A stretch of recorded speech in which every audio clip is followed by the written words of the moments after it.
Today is March 25th, 2022. I am Eric Sexton, Government Affairs Consultant for Fulston Siefken Law Firm and formerly with Wichita State University. With me is former Representative David Heineman, who is our videographer for today. We are in the state capitol to conduct this interview that is part of the Kansas Oral History Project. It's a collection of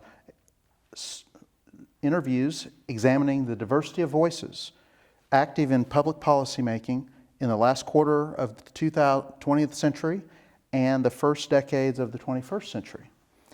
In these interviews, we learn about policy development through the eyes of those who were directly involved.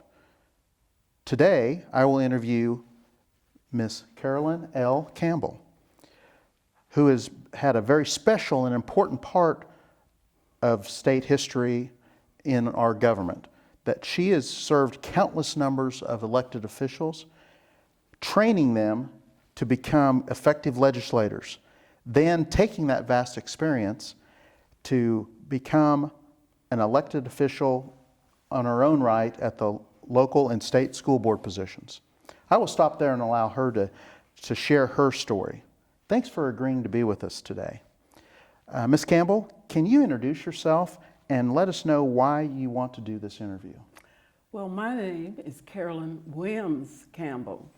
I always am proud of my father and my parents, and I'm a proud product of segregation. I tell that because folks sometimes think, oh, that's too bad. But I want everybody to know that as a black child in Topeka, with the 4 all-black elementary schools that we had, we got an excellent education, and we were told that we could be whatever we wanted to be and to succeed, and we were valued every day. And so there's my foundation. So it's an honor for me. I'm thankful that I'm being considered to even share some of my journey that the Lord has put me, the path I've went through. That's awesome. Yeah, thank you very much. And we'll get back to that story in just a second. The Kansas Oral History Project is a not-for-profit corporation created to collect oral histories of Kansans who were involved in shaping and implementing public policy. Recordings of these transcripts will be accessible through the Kansas Historical Society, as well as the State Library of Kansas, as well as on our website, kansasoralhistory.org. Funding for this project is provided by volunteers, individual donors, and Humanities Kansas, a not-for-profit cultural organization connecting communities with history, traditions, ideas, with the goal of strengthening civic life. With that, let's just get started, okay, Ms. Campbell? Ms. Campbell's known me for a long time, so this is going to be fun. I want to start with, what are a couple of things people should know about you? Well, first of all, I again just want everybody to know that I am a 4th generation of historic St. Mark's African Methodist Episcopal Church. I am proud to be a, quote, AME because of our founder, Bishop Richard Allen, and our church denomination has always been about education and politics, political. So a lot that I learned, even working, I know a lot of politics, just parliamentary procedures and different things from church as a child and growing up.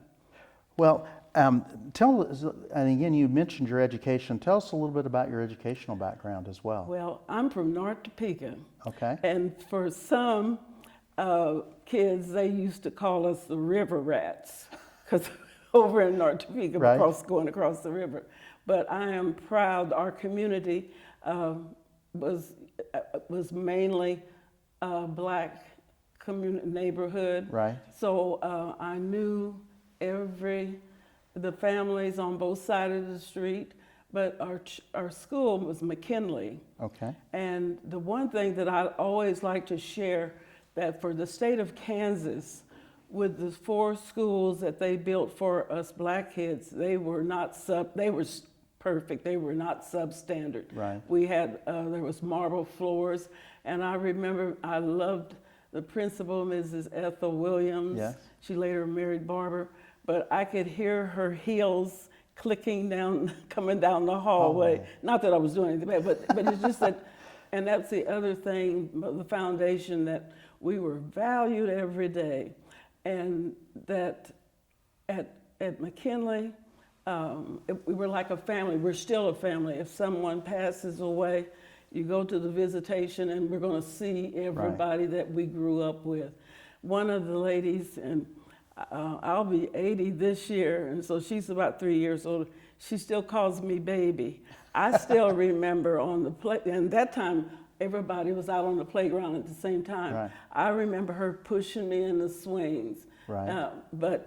And the other thing I want to share about education is that we got an excellent education. A lot of our teachers had master's degrees. So when we went to Curtis Junior High, they knew Charles Hadley was the principal, but the teachers there were very, I would say, welcoming, because now some of my friends at the other schools, when they went to junior high, the teachers were not that kind and welcoming, but at Curtis Junior High, they knew that, and they would say that these kids are from McKinley, they know they have their foundation. We had everything that we needed. And they really were, it was a nurturing, I think, time. And then, of course, I went to Topeka High. Okay. And I have a little negative experience, not little, I have a negative memories of at Topeka High with our counseling department. Right. Annabelle Pringle. Okay. She was not a nurturing counselor, and that's the only one we had. And she told me, and I was taking courses to go to college. At that time, I wanted to be a teacher. Right. And she said that I was pretty, I was smart, and that I should be a waitress because they made good tips. That was the counseling I received. Oh my. So then when I became a member of the Topeka Public Schools Board, you know, coming down now, I would get calls from some of the staff there about their concerns about the counseling department. Right. And I always do my investigative work before I do anything. Yes. So I went one day just to visit, and just went to the counseling department and asked. And now this is a word, I know it's not very professional, but I'm going to say it anyway. Yes, ma'am. But the lady, she lied to me. She actually lied. So, Right. And she knew I was on the local board, so I thought, okay. So I said thank you, and I went straight down the hall, and Patty Pressman, we graduated the same year. Right. I talked to her about what I had, you know, come across. And even recently, the counseling department is not as welcoming to our children of color. Okay. As it should be. It's sort of distant. But so anyway, I'm still upset and focusing my energy when I know someone that's kids that are smart, that are Right. at Topeka High, to get them to, you try to get the parents to get more involved. That's our problem a lot of times. We just expect that since these are educators, they know what the best thing for them, and they trust, and I don't trust nobody with my child. Right. You know, and so then what happened was my mother was a widow woman, and she'd been struggling. So all of a sudden, it was really weird. I decided that I wanted to not go to college. I wanted to be able to get a job and get in the workforce quick. And so I went to Clark's School of Business. Okay. And so then I got my little diploma. Yes. I shouldn't say little because I'm proud of it. I still have it. But I Yes. got a diploma from Clark's School of Business. And at that time, about 6 or 8 months into my course, I still had not earned the diploma, but Southwestern Bell Telephone Company was hiring. Okay. And they had already hired one black person, and they were looking for another black person. So I'm the number 2 Okay. black person that Right. was hired at Southwestern Bell in Topeka. And so now, was that, because I know Yes. he can edit. No, that's perfect. That so- is perfect. What I wanted to follow up on, though, is again, you talked about that life experience as a child, how it affected you and informed you when you became the local school board member. Who at that back when you were a child, can you think back of who really did you see that was engaged in public life that you can look back and go, that may have driven you to think about doing all the things that you've done since then? Nobody. Nobody. Nobody that was involved that I knew in politics. Okay. I'm going to share this. I'm glad you mentioned that. Yes. Because in 1954, with the Brown v. Board decision, Yes. we had not a clue here in Topeka because there was no celebration because our wonderful black teachers, the school board, the superintendent had already written a letter that the black teachers would not be, their contracts would not be renewed, that they were going to lose jobs. We lost a lot of our wonderful teachers to Missouri. My next door neighbor, there was 2 teachers there as I grew up. Right. Mama said that when I went to school, I was wanting to say Jerry, and she'd have to say, Carolyn, you can't do that there. You have to call her Miss Harmon, you know. Right. But we had there was no celebration. I didn't know. In my church, Reverend Brown, he was our pastor. There was nothing that I remember. So in 1960, when the 60-year anniversary, folks were, Right. interviewing and all. And so I called several folks to ask them, well, what do you remember? Nothing. Asked Dr. Robert McFrazier from Oklahoma. Yes. He said when the decision was rendered, he said their school over the intercom, there was jubilation and celebration. Right. But here in Topeka, because of the negative outcome for our educators, Interesting. and so there was no celebration.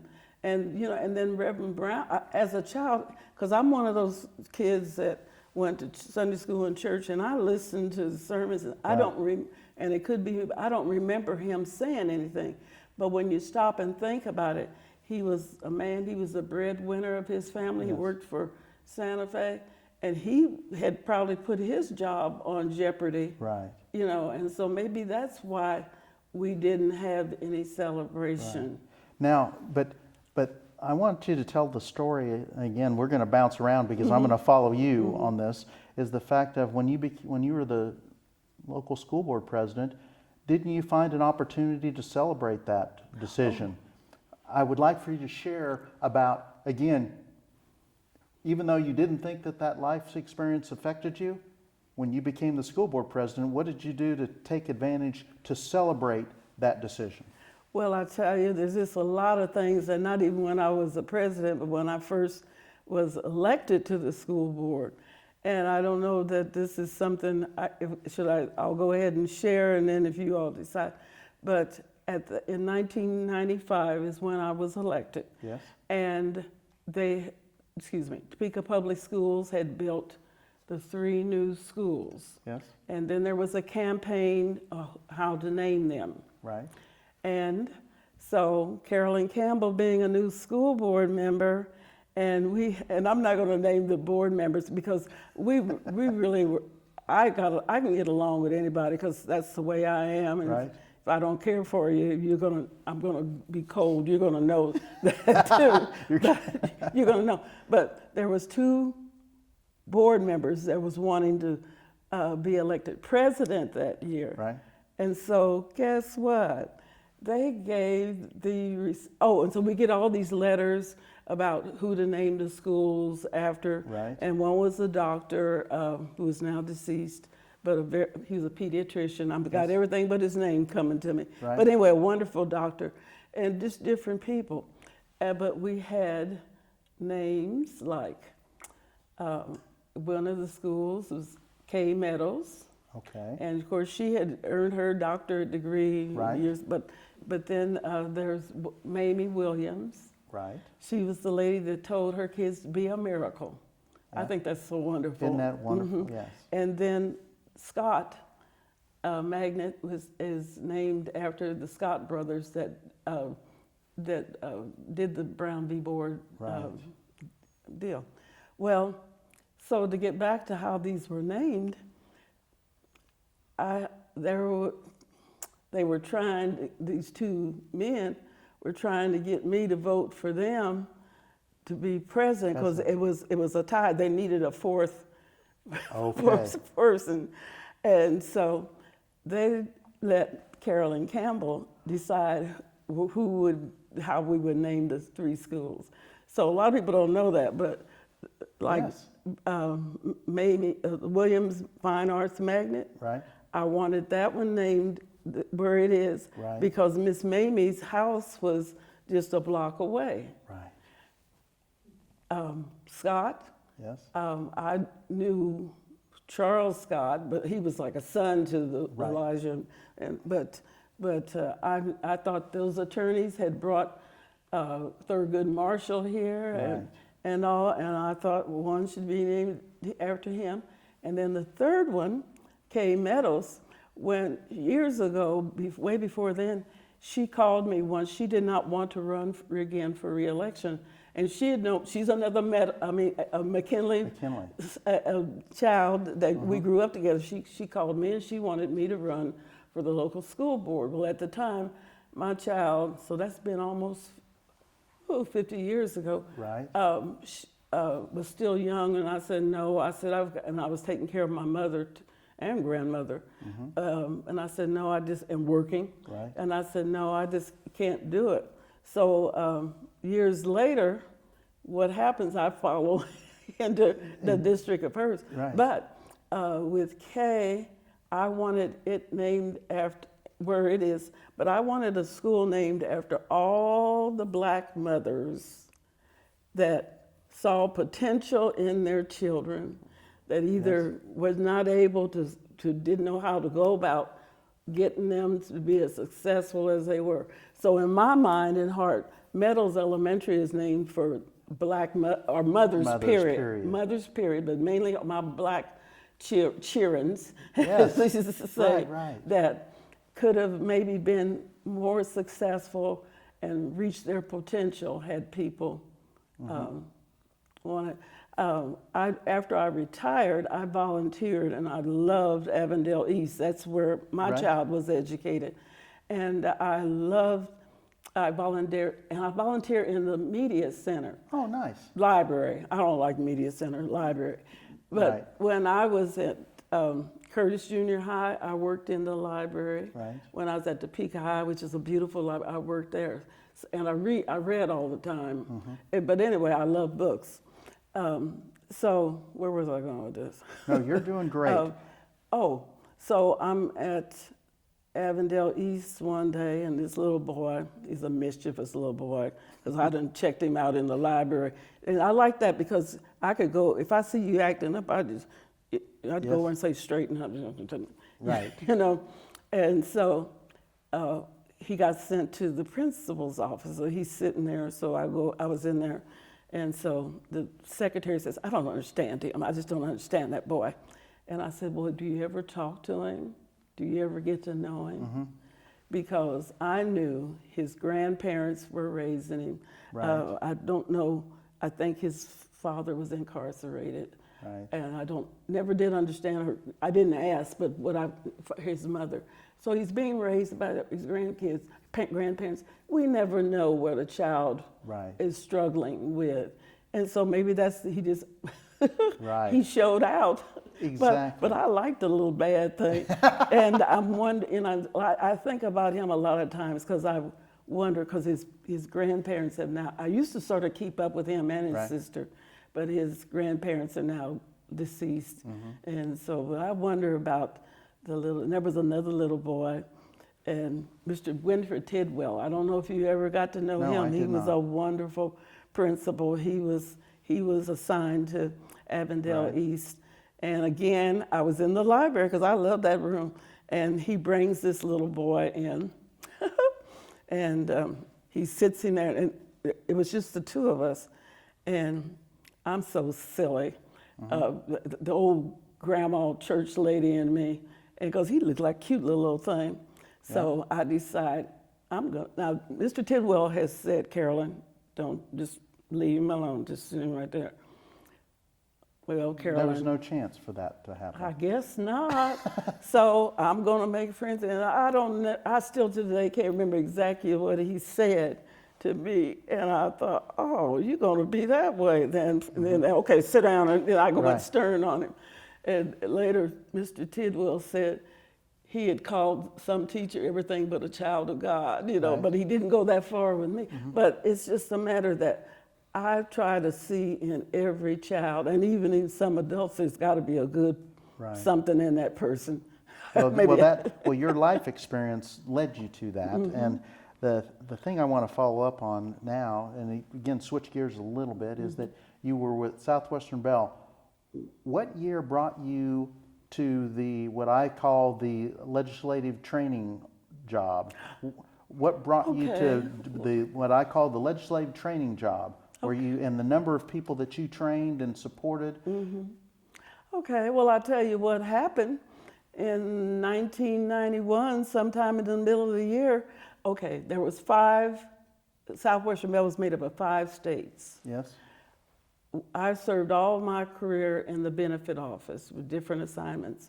I retired as a manager of employee benefits, where I handled all of the death cases. I'd have to travel the state if I went to, do you know where Geneseo? Geneseo is. I drove out there one day because the family wanted me to come. Right. I ate lunch and came right back.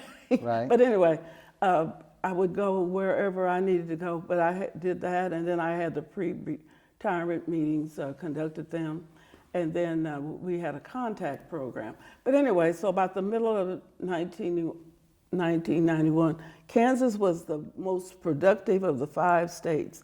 Jokingly, I would say, we're the ones that are going to close. Guess who the first state was they closed? Kansas Benefit. So St. Louis, they came to us, and we could either transfer or we could retire. So Mr. Emo Lutz, he was, do you remember him? I know the name. I love him. I loved him. He was the legislative service director. Yeah. And so with my contact, he said, now, Carolyn, I know it's going to be a many year before you retire, but when you retire, I want you to consider coming working over here at the legislature. Okay. So with that, oh, Lordy, I was like 49. I thought, oh, my goodness, I got to do something. I got a kid in college. Right. You know? And so that's how I got to the legislature. So, and I think I was talking to someone recently, I think they've changed the guidelines, but when I started, you had to have an interview with the senator that you were going to work for. So the senator my first senator. That's what I was, thank you. My first love was Senator Bill Brady.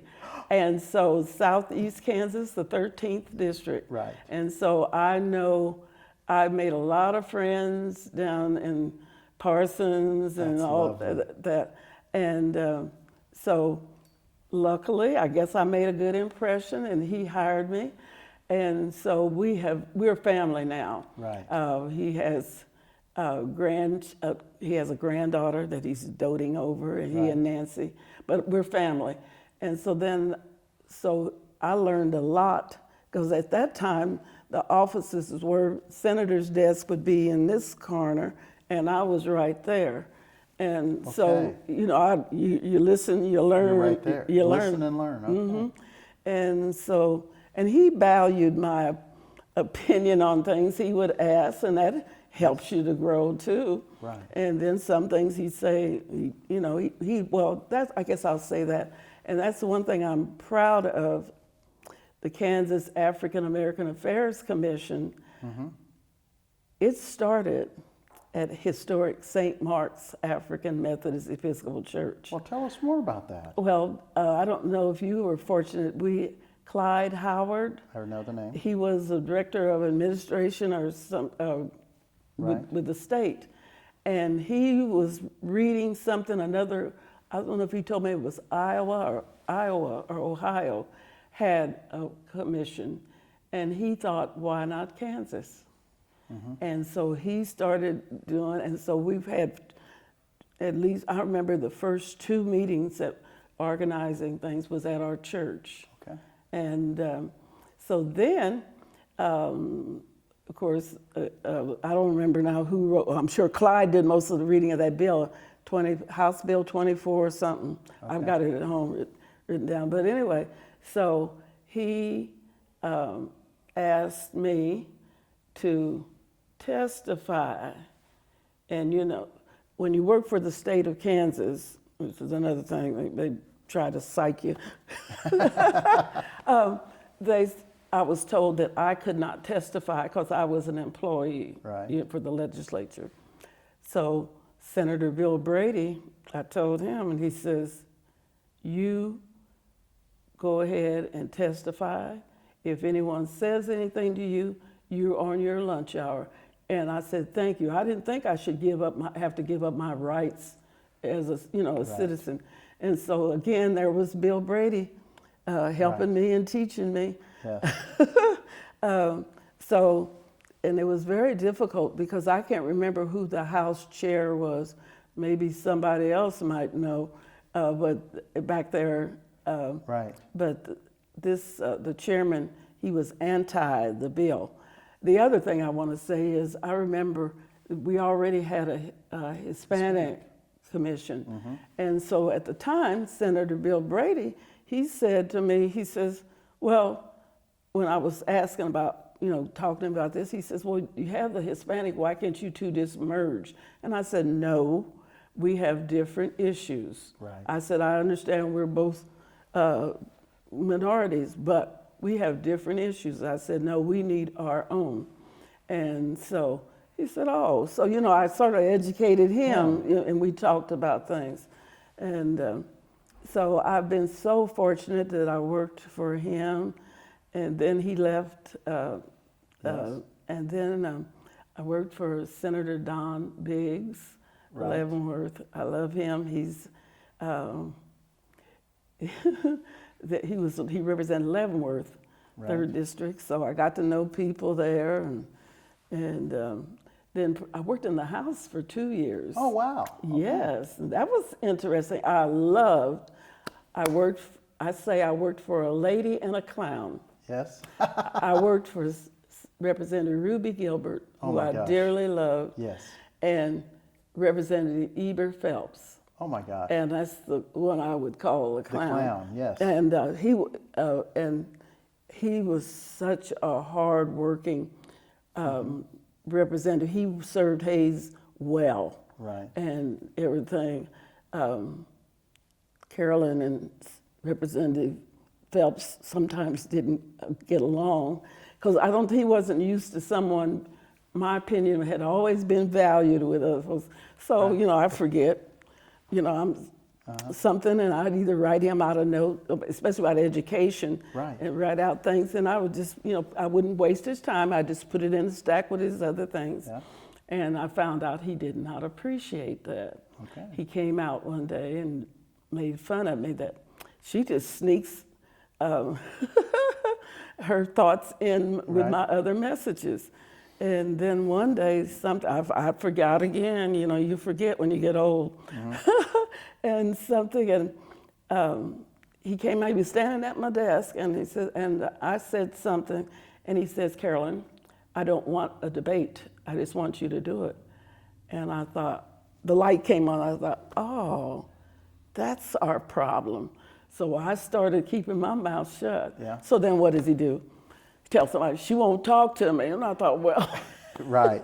but we were friends. We Right. we were okay. And before, and even when up until when he was still in the thing, he'd still come over Right. to my office and mess with me, or I don't throw the coffee out early, and where his office, they throw it out. He come Right. over, you got any coffee left? Yes, sir. Yes. But anyway, I did respect him.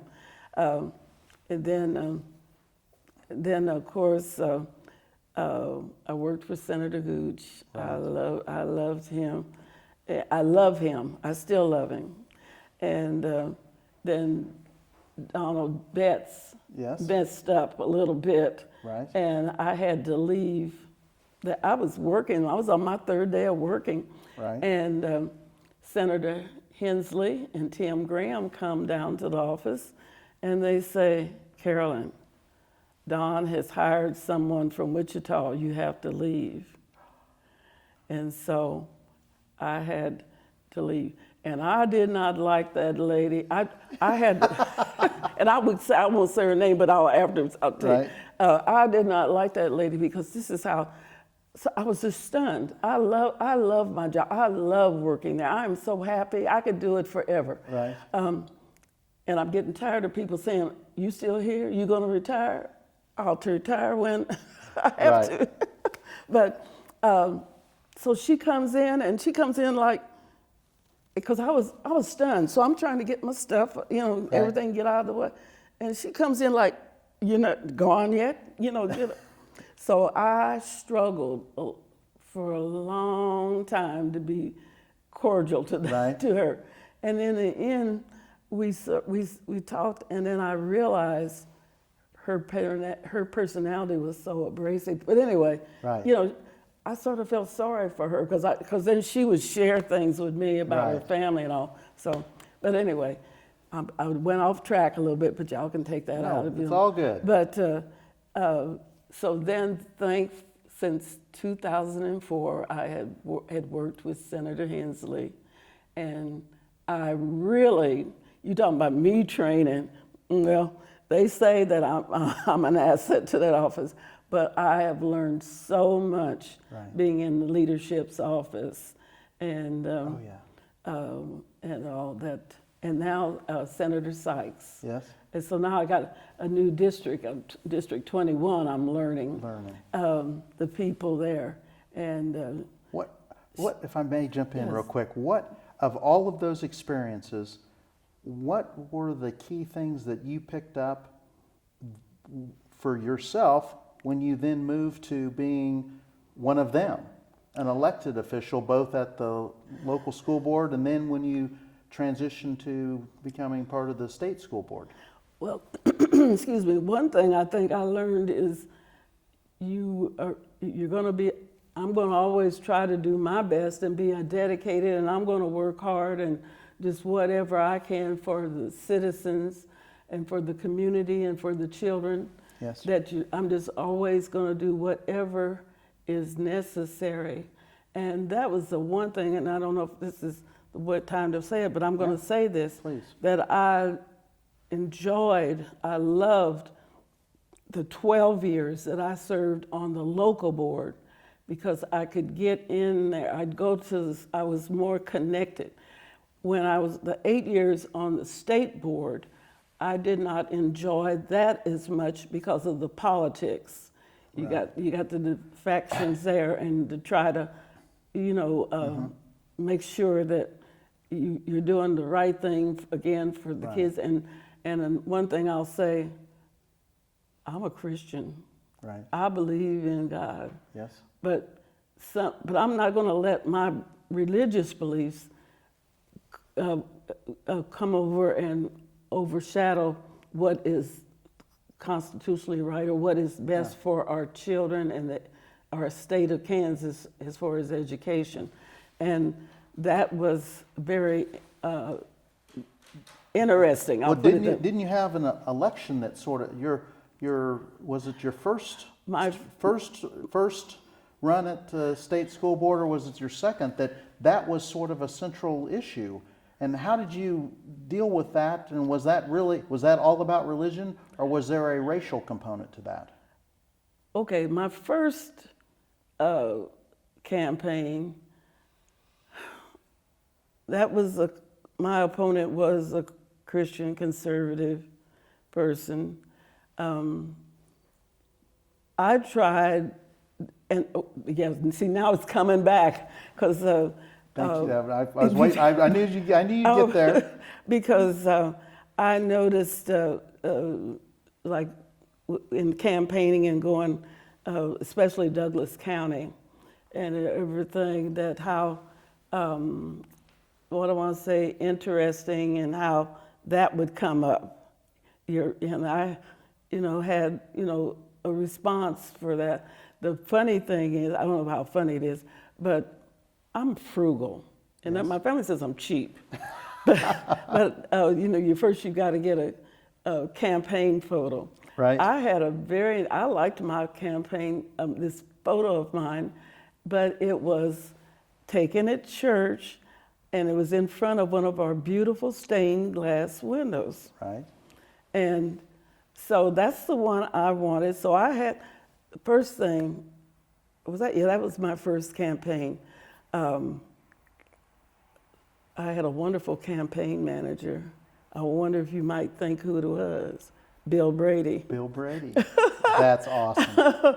But he didn't. But someone came into the office and said, had told him that she doesn't know what she's doing. She's not going to get elected. And of course, he didn't say anything. And of course, when someone came into my office and said that to me, and I thought, that's okay. They don't know who I have helping me working. Right. I'm learning a whole lot. How to work this and call time. I hated that. Right. Asking for money. I sort of got off track. What was something I wanted to say? Oh, about the religion. And so anyway, Dinus, he was the one that was helping with our handout cards. And so he said, if you like this, I had another picture.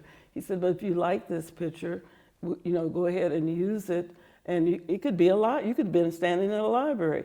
But it was very interesting in Lawrence, and especially with the young college students. I remember one time it was a young couple, yes. And I handed them my card, and he looked at her. They looked at each other because they thought they church lady. Right. I knew what they were saying, and but then they started drilling me, and so I, answered. Yes. But that was the first campaign with that with where that with the religion, yes. Where religion, mm-hmm. Again, when I was doing a little bit of a homework is where knowing how devout your faith is, the notion of how you brought a balance to that mm-hmm. conversation, mm-hmm. and it's not. Mm-hmm. It was about the children, as you said. It wasn't about your belief. Mm-hmm. So that's, and I was quite often.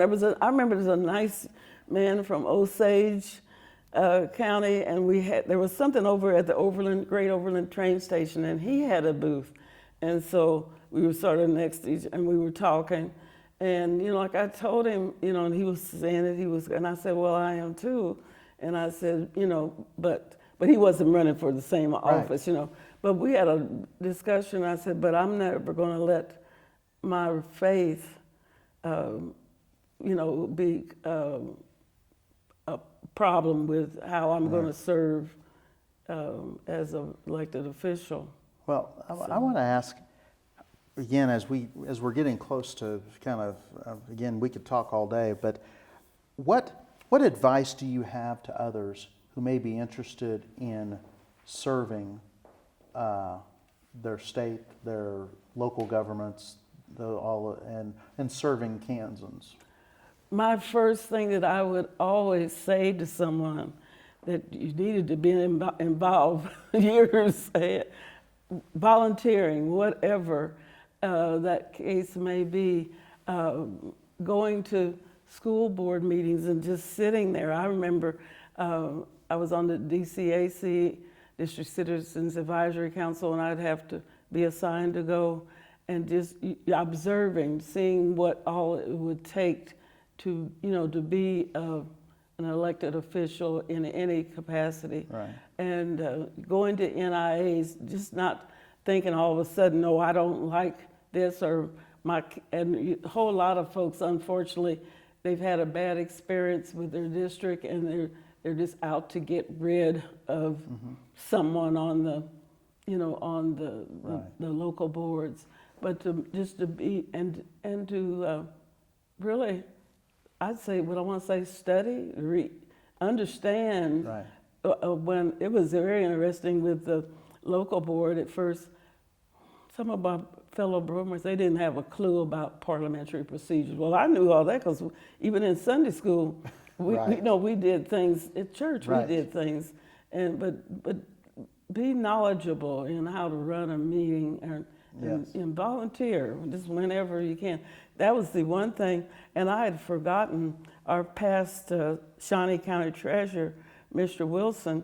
One day he says, Carolyn, do you remember we served? And he talked about this, and I thought, oh my goodness, it's not even in my resume because I had forgotten all about it.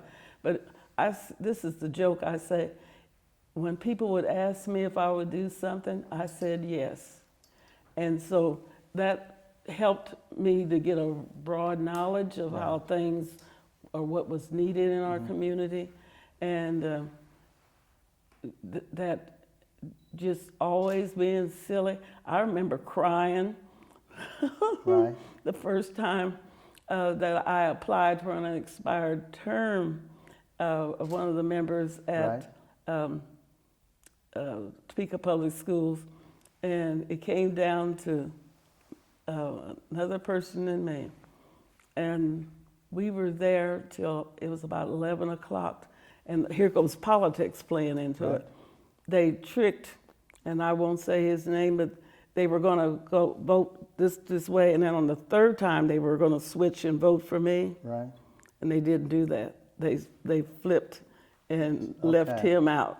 Right. And so I remember standing in the parking lot just boo-hooing, boo-hooing. But I guess it just wasn't time for me. Right. So what happened was, don't make me mad. Right. My mama used to say that she never, I can't remember how she said it just now, but the Scorpio on her would get even. Right. But what happened was I says, when I had Craig Grant came to the office. Yes. And that was like in '07 after I had left Topeka Public Schools. And he said, Carolyn, you've been identified as someone that we want to run for state board. I had never thought of that. Right. And so I said, well, I'll have to think about it. So the first people, I guess you know who I called, Bill Brady. And then, of course, I asked Senator Hensley, right, what did he think? Of course, he's always going to be supportive, you know. And but that's how I just always didn't have sense. Now what I do is if you call me down, if it's something I'm not interested in, I don't just say no, I'll say, I can maybe help you find someone. If I have someone in mind that would be good to do it. But it was that permission, it was that asking and permission that kind of pushed you to that next level. Yes. I want to finish with, and again, I remember what you said before of that Topeka High was not as positive experience as it could have been for you as a child. Think back and share with us as we wrap up, what things were you able to bring to Topeka High as well as to Topeka Public Schools that you can look back and go, I made a difference from the experiences that I had to try to leave it better than what I felt? Well, I would say what I brought to Topeka High was, I think maybe I would say, a love of education and wanting to, when they looked at me, they knew that I was there to learn, and our friends who I associated with, I was in the orchestra, so played the violin. I was in the media center.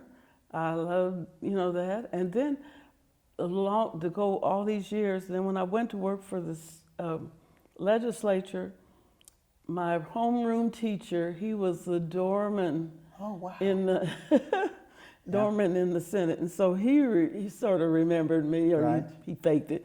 No, I'm sure he did. Right. But I would just say that I never thought, that's an interesting question. I never thought about what did I give to Topeka High, but I'll say that in the end, just with you all interviewing me, I showed a positive lifestyle, a positive way of living and treating others. And the second floor was the floor for our black kids. That's where we ate lunch in the cafeteria, and then you went to the second floor to be with your friends. And I have been a court-appointed special advocate, and my supervisor is, her name, and a good friend, her name is Carolyn. Right. And so one time when we discovered we were graduated in 1960, that we were classmates, and I got to do it like she did because I just love her. Well, Carolyn, I don't remember you. So, and I said, well, Carol, I don't remember you. Could it be because you're white and I'm black and we did not associate? And she just said, I guess so. Just recently, I can't remember now who, but it was somebody white, and we were talking, but it was funny because they were faking it. But I could thought, you were afraid to come to the second floor with all of us. And we were just as innocent and harmless and just having fun, just visiting. But to think that you had that experience and then you became the member of the school board, i.e. ending up being the president of the board, to be able to make a difference for those students and that life, and then being part of the state board of education as well. And I'm so thankful because I run into young people, and Miss Campbell, you don't remember me, this and that. And I thank God for what He's allowed me to do. I am now I was the first, and I'm the past president of the National Federation of Urban Suburban School Districts. Right. And I know that when they probably, but see, I'm one that believes in always going to any kind of workshops, seminars, conferences, because you learn. You can't just say, hey, I'm here, right. I know it all. And I was one of the few people in our 501 district, and at that time, the budget, we each had a budget, so I knew how much money I had that I could go to these things. And so I guess they always seen me there, so they asked me to serve as vice president and then to move up. That's awesome. President, and then I was on the Acacia's board, and someone that doesn't know anything about sports. Right. But I learned awful. I was appreciative of that, and I learned a lot. Right. And I would get in. I won't say I got in trouble, but a lot of times when we had to vote on things and there were hearings and appeals, quite often Carolyn Campbell would. And I got the rule book. I've read. I've studied. I know what the rule is. I know how I'm supposed to vote. Right. I voted for the family for that child. And I would explain it. I said, now you all know me. I said, I knew that I was going to be outnumbered, but I think the child should have that chance, that opportunity. And so they got used to me. There was about at least 3 times that I should have voted one way and I didn't. And they knew how I was going to do. But I'm proud that I knew that I've always worked for the children, the family, and the staff. Because and I'm talking about the custodians, everybody, they love the kids, hopefully. Right. Mm-hmm. And I think that's a great place for us to stop. Oh, okay. Thank you so much. Well, thank you.